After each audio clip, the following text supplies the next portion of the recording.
Les habla desde La Habana Reinaldo Escobar. En esta ocasión, para contarles sobre personajes de la vida real.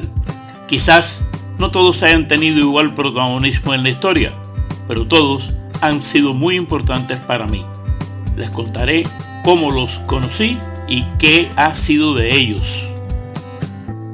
Son tantas las ocasiones, los eventos, los encuentros en su casa, las innumerables oportunidades que he compartido con Marta Beatriz Roque, que me cuesta mucho trabajo definir cuándo la conocí. Pero sí tengo definido cuándo fue que no la había conocido. Por ejemplo, puedo estar completamente seguro que cuando en el año 1994 Marta Beatriz creó el Instituto Cubano de Economistas Independientes, pues yo oí la noticia, pero no la conocía, ¿no? Ni siquiera en el año 97, cuando junto a René Gómez Manzano, Vladimiro Roca Antunes y Félix Bone Carcassés fundó el grupo de trabajo de la disidencia interna, que me parecía que algo era magnífico, lejano a mí, pero lo conocía, estaba loco por conocer a esa gente, pero no, todavía no contacté con Marta. Y este grupo tuvo la brillantez de generar uno de los documentos más importantes que ha tenido participación la oposición cubana, que es La Patria es de Todos, un brillante análisis de la situación del país que tenía como propósito proponerle al quinto Congreso del Partido Comunista de Cuba los cambios que eran necesarios hacer. Claro, no habían pasado mucho tiempo cuando el propio 16 de julio del año 97, los cuatro pensadores de la oposición cubana que habían rubricado este documento fueron detenidos y llevados a Villamarista y juzgados por violaciones al Código Penal cubano, específicamente por un delito que se llamaba acciones en contra de la seguridad nacional del Estado cubano y sedición. Marta, que fue condenada a 3 años y medio de prisión, fue en ese momento declarada por Amnistía Internacional, al igual que los otros colegas de ella, como prisioneros de conciencia. Y la liberaron en mayo del 2000. Hasta ahí yo no había conocido a Marta. Cuando en el año 2002 Marta Beatriz Roque creó la Asamblea para promover la sociedad civil cubana, estaba realmente llegando a los límites que se podía llegar en Cuba para hacer oposición. Ella que estaba creando una coalición que reunía en ese momento más de 300 organizaciones democráticas del país. Eso fue en el 2002, pero en el 2003 recibió una condena de 20 años de cárcel tras ser arrestada durante la llamada Primavera Negra, que fue la única mujer de entre el grupo de 75 opositores encarcelados que estaba en esa lista. Un detalle escabroso es que en el juicio en el que fue condenada a 20 años, la principal testigo en su contra fue una persona que era su asistente, que no voy a decir su nombre sencillamente para que no quede registrado para la historia. Y esta señora se identificó entonces como un agente de la seguridad del Estado, una traición de un orden realmente grotesco. Y bueno, 20 años le echaron a Marta Beatriz, que después por sus evidentes problemas de salud recibió una licencia extrapenal que le permitió estar en su casa. Pero eso no significaba que Marta estaba tranquila. Y el 20 de mayo de 2005, Marta logra celebrar en La Habana una reunión nacional de la Asamblea Nacional para promover la sociedad civil, que vinieron delegados de todo el país, invitados extranjeros, la prensa extranjera, la presencia de diplomáticos. Y allí, antes de que eso ocurriera, tuve la ocasión de conversar con ella, hacer una entrevista. En ese momento estaba yo haciendo un boletín de prensa para la Corriente Socialista Democrática. Y ahí tuvimos una larga conversación. Yo realmente confieso que no estaba muy convencido de lo que estaba haciendo, pero el tiempo ha pasado y creo que sí, que ella estaba haciendo lo correcto. Es en ese momento en el que la acción del gobierno para desacreditar a Marta Beatriz llega a límites realmente obscenos.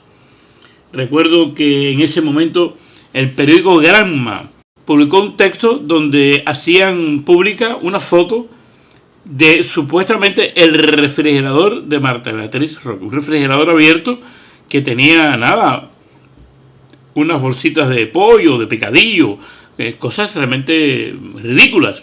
Todo para demostrar de que era una persona que estaba viviendo a un nivel por encima de la población.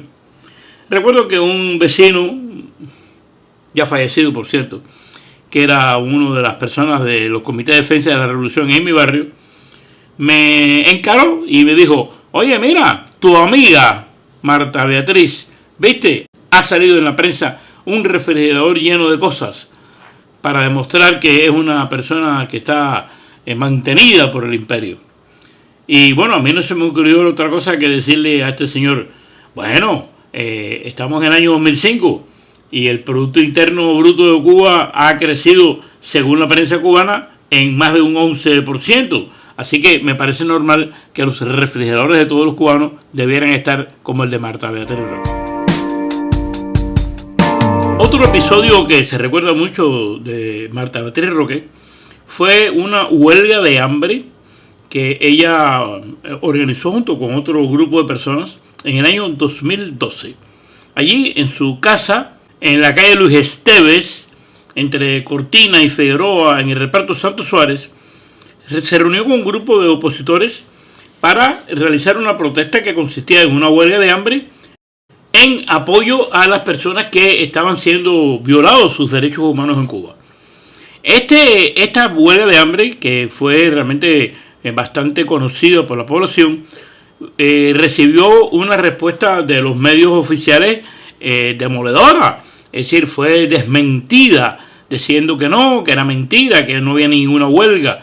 Incluso cometieron la atrocidad de colocar a un señor que era un agente de la seguridad del Estado, más que un agente de la seguridad del Estado, un informante, un colaborador de la seguridad del Estado, que se asomó por un pasillo a la ventana que estaba por fuera para pasarle por la ventana un aguacate a las personas que estaban dentro de la casa. Este tipo fue luego conocido como el agente aguacate, ¿sabe cómo somos los cubanos?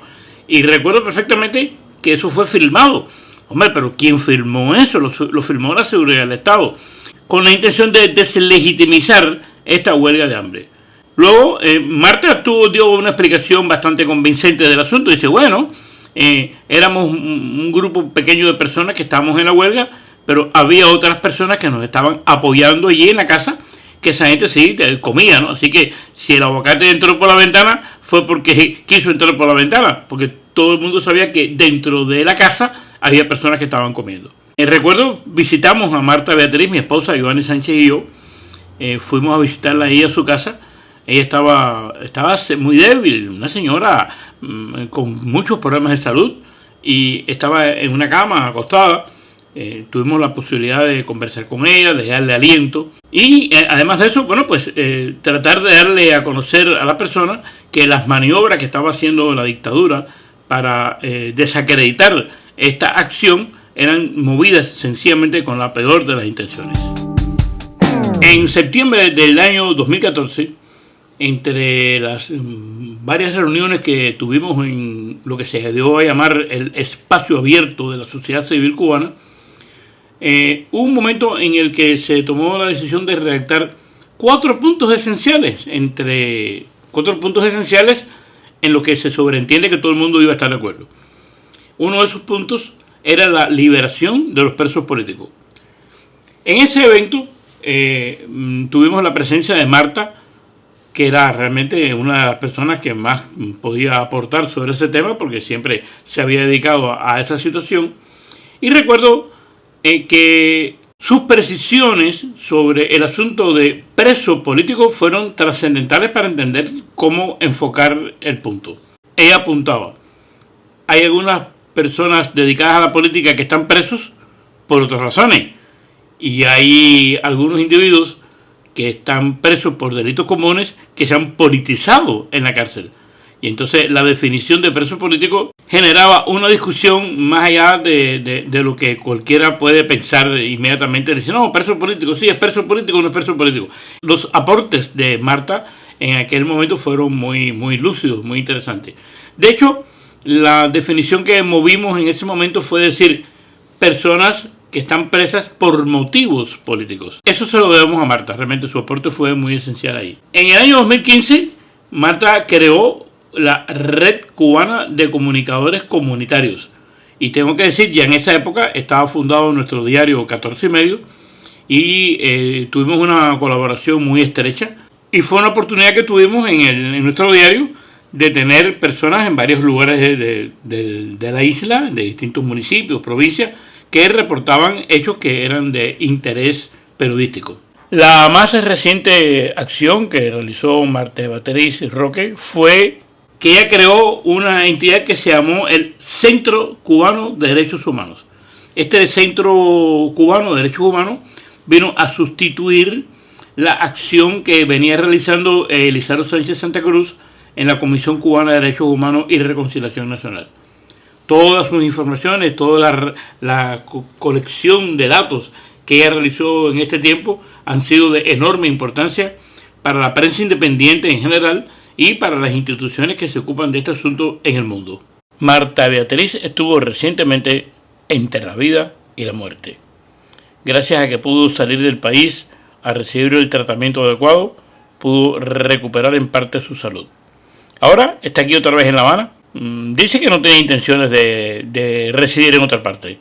La secuela de ser ya casi una persona octogenaria, de todos los sufrimientos de la prisión, los desengaños, las traiciones, le han pasado la factura a una persona que sigue siendo de una fortaleza realmente envidiable. Para resumir, la Marta Beatriz Roque que yo conocí es, sin lugar a dudas, una persona extraordinaria. Para el próximo viernes 13 de junio, les traigo lo que pudiera decirse una pieza interesante. Voy a hablar de cómo conocí al señor Alfredo Guevara. Y así me despido, deseando encontrarme con ustedes en la próxima edición de Cómo lo conocí, para continuar esta lista de 52 personajes, uno para cada viernes.